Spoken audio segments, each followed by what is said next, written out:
Welcome to this special show, the future of the jewellery sector with reference to regional brands with PNG and Sons. Now, it's a very special show, and today on this episode, we're talking about how the jewellery sector has evolved, because now customers want more customization, they want a better price point, they want better quality. But how has this impacted regional brands? How are they taking the competition to the national brands, and what is the way ahead? To talk to me about all of this, I have an expert with me. He is the CEO of an almost 200-year-old jeweler. Mr. Amit Modak is here. He's the CEO and director of PNG and Sons, and he's the director of Gargi Costume Jewellery. Mr. Modak, thank you so much for joining me here today. Before we get into the topic, if you could tell me a little bit about the history of PNG and Sons, and about, more importantly, how you are also evolving with the changing customer. Yes, PNG and Sons, if you see our logo itself, it is showing 1832 figure, that 1832 is a year when that PNG brand got established. Under PNG brand, there are almost 4 peers who are working. We are one of them. Right. And in 1832 it was in Sangli, then 1956 it got shifted to Pune as an additional location. After that 1956, 2000, we started multi-locational shops instead of a single location shop under title as a PNG and Company. In 2012, for the convenience and age difference, generation difference, it got mutually divided into 2 entities, PNG and Sons, that is our entity, another is a PNG Jewellers Private Limited. So from 2012 onward, we got 2 locations out of 6 which were there in 2008 until 2012. Same 6 locations were there. Right. From these 2 locations, we started our journey as a PNG and Sons Limited. That time 250 employees were there and all these things. And as far as changing customer pattern, customer habits and all these things, so customer habits are definitely changing. Like with the urbanization, there is always transit population coming in the city. True. So you need to be cosmopolitan. You cannot say, I am a Maharashtrian, I can cater only Marathi jewellery. And so we need to keep all these varieties. Automation is required for servicing to the customer, because no one is ready to wait for the manual things and all these things. So then, is this also the reason behind, this new fashion jewelry brand that you have, which is Gargi? So I wanted to talk a little bit, I wanted to talk to you about that brand. So if you could tell us a little bit about the Gargi brand. Gargi Costume Jewellery is a company which is started recently by PNG Sons. It is mainly for the new generation. In the age group of you can say 15 to 30. You will say how 15 age people, yes, but they are coming for the shopping nowadays. Very young people are coming for the shopping, and this is a fashion jewelry.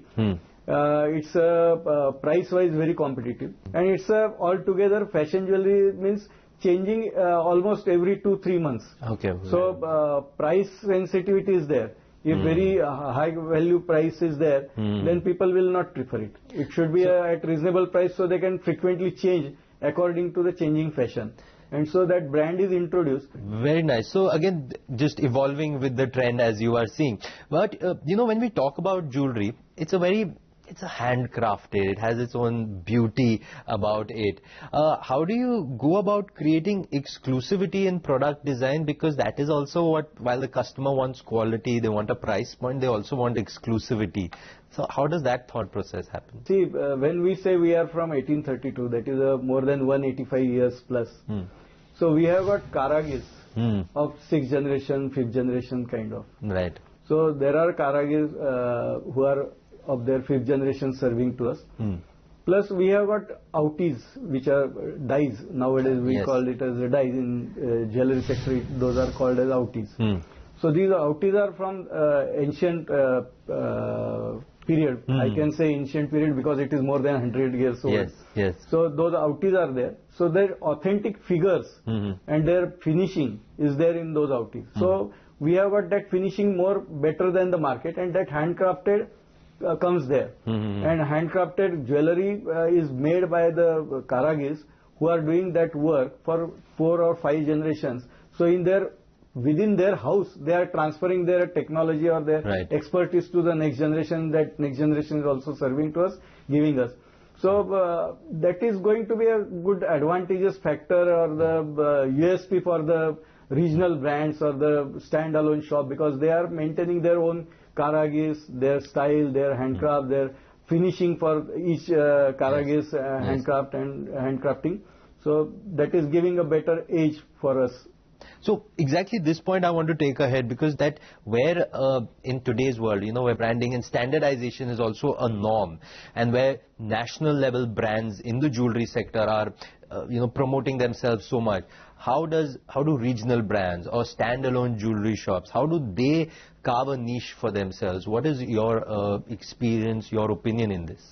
Many times nowadays it is talked about the national brand, big chain shops, larger chain shop, larger presence, pan-India presence, Kashmir to Kanyakumari. Yes, that is a fact. But I can give confidence to this unorganized sector or standalone people. Though I am organized since inception, but nowadays those people are more worried that what will be their future. They have got very good future, I will first off say. Because if we divide that 135 crore population as a customer, almost 70 plus crore people are not buying at all gold, because they don't have their food within time. Remaining that 65 to 70 crore people, out of that 95% people are not ready to pay premium for the gold price. Because they know we are also delivering them pure gold. But if they go to the national chains or the national brands or the larger chain shop, they are charging premium on the gold price itself. Making is a secondary thing, but basically gold price premium, which is not acceptable to the 95% of the 65 crore people. So they are going to be our customer. So regional players should not get worried about that. And moreover, what we do, we have not handcrafted just now. These larger shops, they cannot go with 100% handcrafted. They need to go with the machine things, because they need very large numbers of pieces for catering from Kashmir to Kanyakumari at a single point of time whenever they start marketing their any product or the collection.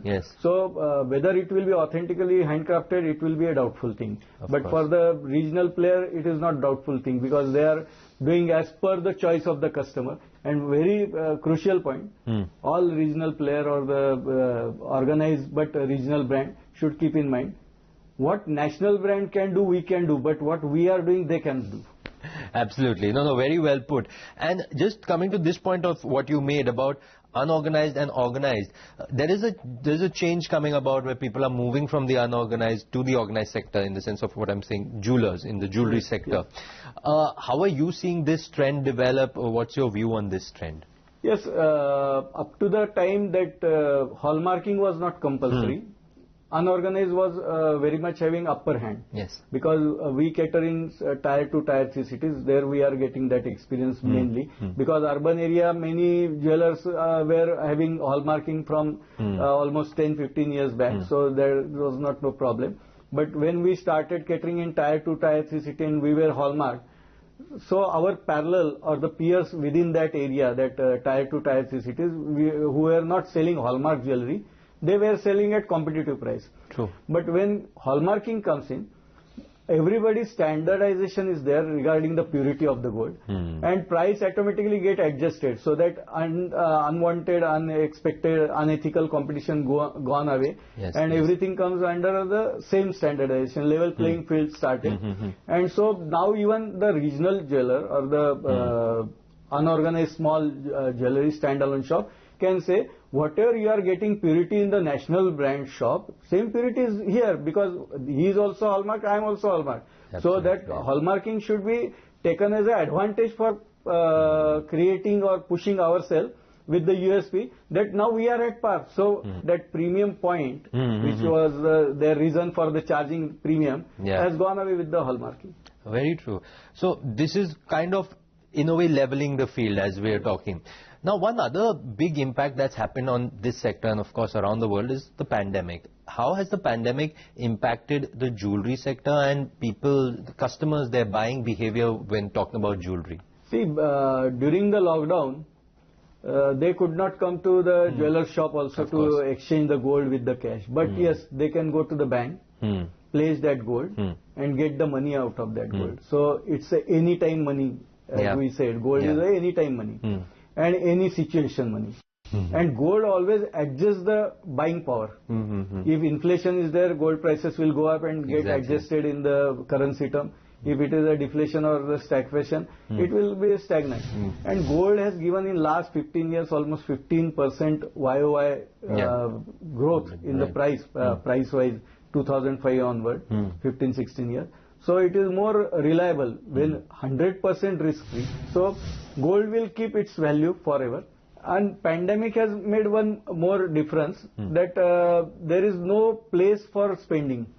Tourism was locked down, events were locked down, bade shadiyan nahi hoti thi. So all this money which was saved by these people, mall were locked down, multiplex were locked down. So all that saved money came in the gold jewellery market, and people like to buy out of those saving through the gold jewellery form. So even in the space of jewelry, are you seeing that, some kind of revival of demand, or the demand is there for jewelry besides gold? Yes, jewelry there is a demand because people, rather than buying a branded some product, lifestyle product, they come to the jewelry because jewelry has got some resale value. Absolutely. That branded lifestyle product has got no resale value, and with the pandemic, that branded lifestyle product was not a craze because everything was under lockdown. Yes. So kisko jaake dikhayenge? So that brand sale for the other lifestyle commodities or the articles may have come down because people prefer to pay same value for the gold jewellery and prefer to buy that gold jewellery which can be encashed at a later stage.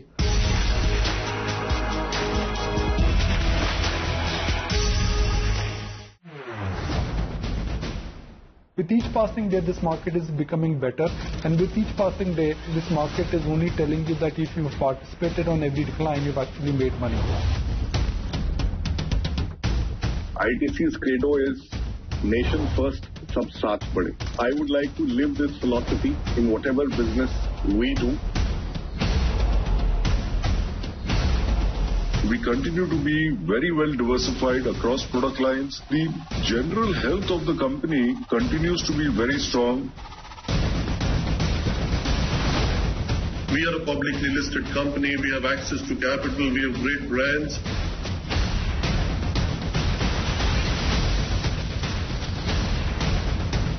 No, beautiful question. Yeah, I can tell you, we believe that we'll be able to reduce costs. ET is one of my favorites in the world. I'm a fan. This is a very insightful question that you asked, Nikunj, and almost seems like you were listening in on the deliberation the committee was doing. And you're absolutely right. And if this cup of coffee is costing you 25 rupees right now, after 5 years, it may cost you 100 rupees. Predicting the market or predicting the short-term move in the market, well, that's always very easy. Predicting it right and making money, it's not impossible. It could be a challenge.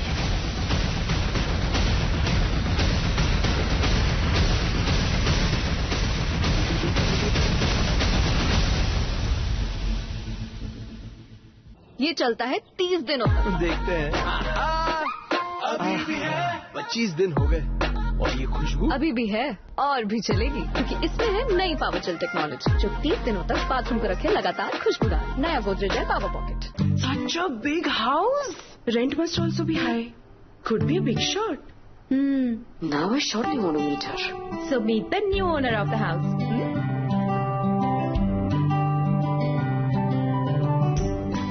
Build your own dream house with Bank of Baroda's home loan. Magic Bricks पे घरों के इतने कमाल के options हैं। Short list भी long list बन गई है। लॉन्ग तो गेस्ट लिस्ट हो गई है। हाउसवार्मिंग पार्टी अभी से? अभी तो घर डिसाइड करना है। तभी तो पार्टी में सबको बुलाया प्रॉपर्टी के एडवाइस के लिए।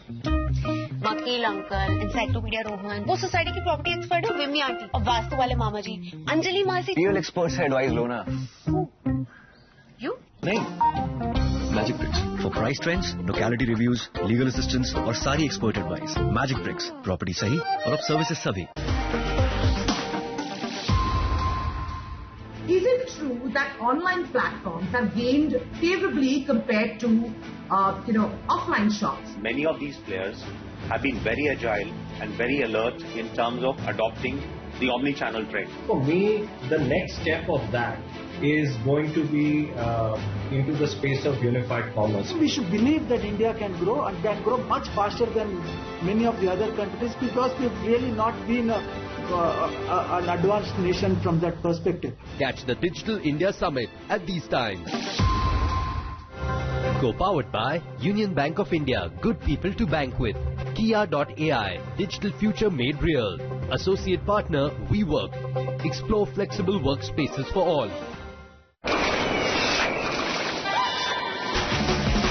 Wake up, listen online. Stars are geeky, they come alive. Ooh, ooh, sit on cool. But really chapako wali icy pool. अब सिंथॉल लाइम और सिंथॉल कूल की फ्रेशनेस के साथ wake up alive.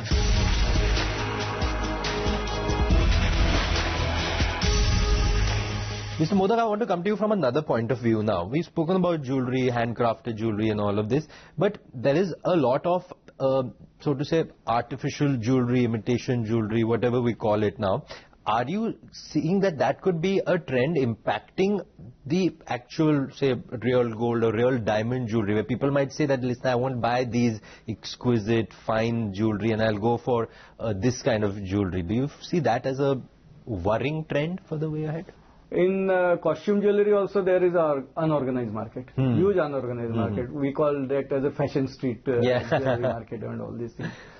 So jewelry shops have started selling those jewelry, these kind of jewelry, for catering those people who want to change frequently their ornaments. Right. That gold jewelry or the diamond jewelry, real gold jewelry or real diamond jewelry will not get hampered due to this, because that is creating value forever.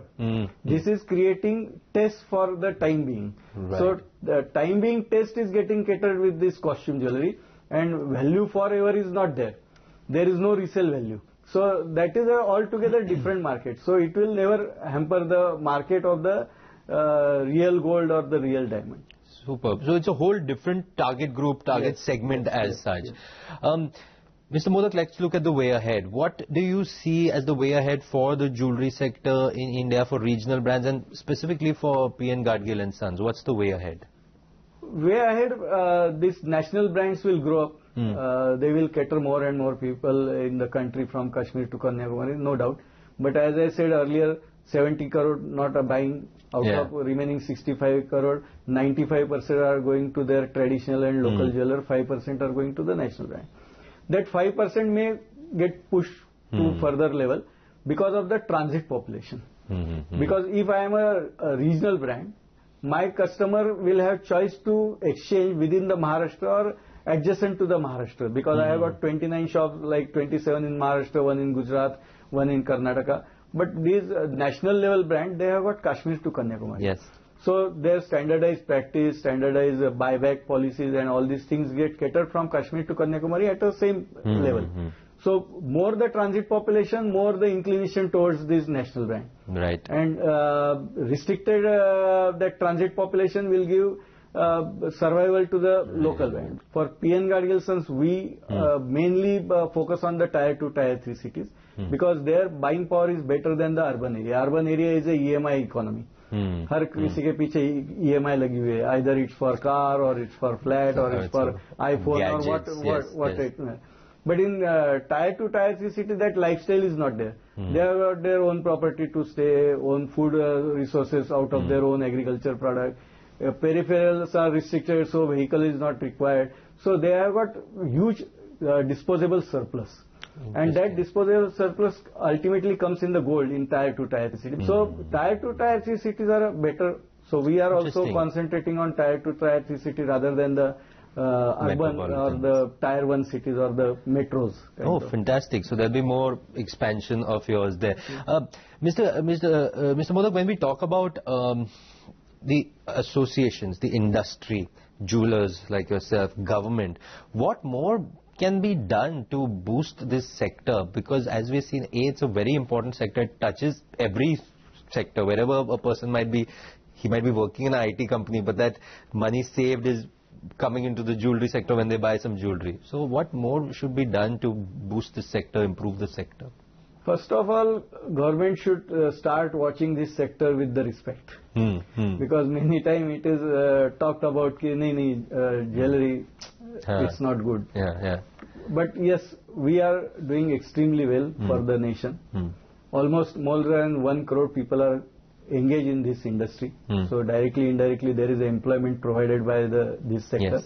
This sector is contributing huge amount of the taxes to the government. I myself can tell our company has contributed more than 350 crore rupees income tax in last 10 years. Then more than 100 crore rupees net payment towards the GST or the VAT is there. Plus direct, indirect other taxes like LBT was earlier there, and all these things. So we are also reasonably contributing to it. We expect that it should be a respectful industry for the government and bureaucrats. One more very important thing is that they are charging GST at 3%. Earlier when VAT regime was there, it was a 1%. So it is an increase of 2%. So that should be again leveled up to the 1%. So that will boost the formal sale and formal economy in this industry. Secondly, they are charging on the exchange ornament, that whatever old gold is brought for the remaking, they are charging on that remake ornament, including that old gold price. So there is a double taxation, triple taxation, 4 times, 5 times, as many times you remake, you are again and again paying same 3% or whatever it may. So it should be allowed to set off the old gold content and then only value the remaining gold and charge the tax. And one more thing, in the digital era, when we come after 2016 demon and all these things, credit card and debit card use has gone up substantially. This industry has got very thin margin.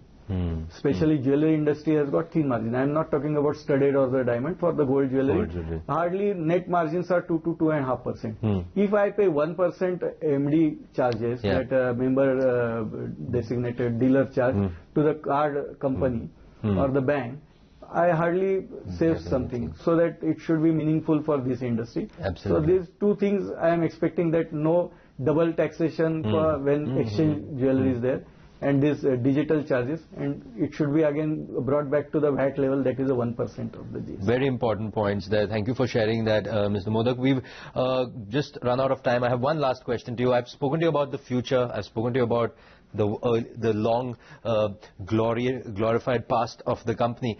But, you know, recently your company has also been included in the Fortune 500 India list, which is fantastic. So congratulations on that. But how are you looking at that moment, that part of your journey? It's a way back that started pushing us towards this achievement. Because as I said, we are working in an organized form. We have got a real-time accounting system. So at any point of time, I can get my real picture on a single key. Then we have got extremely transparency. Even though we are not listed, our all financial data is available on our website or on public domain. We are rated throughout from BBB plus to right now we are A plus with stable outlook. Very few jewelry sector player have got that kind of rating from the rating agencies. And we have grown up from 2 shops to 29 shops, 300 crore rupees turnover to 2100 crore rupees last year. This year we will touch to 5,000 crore because we have started bullion trading also in this. But jewelry will show also 2500 crore rupees. And from 13 crore rupees profit to 180 crore rupees post-tax profit. So that journey and all these things, and that too on transparent basis. Because Fortune 500 India never asked us any question. They only communicated us that your name is included in the list. So we also got surprised. They have not asked single question to us, not asked for any information. So unless it is available on public domain, unless it is authentic, consistency is there, it was not possible. And all these things were there with us. Consistency, transparency and continuous progress. And we have got most ethical practices, business practices. And we always say what law permits we will do, what law will not permit we will not do. We don't care about the business and its growth, we care about the law abidance. Absolutely, because you have a legacy, and I'm hoping and I'm sure this legacy will continue for many, many decades, centuries. Thank you so much, Mr. Modak, for talking to us, so much about this sector. This was a special episode, Future of Jewelry, in reference to regional brands with PN Gadgil and Sons, and I hope you've got a better idea of how the jewelry sector in India is evolving. Thank you so much for being with us. Thank you.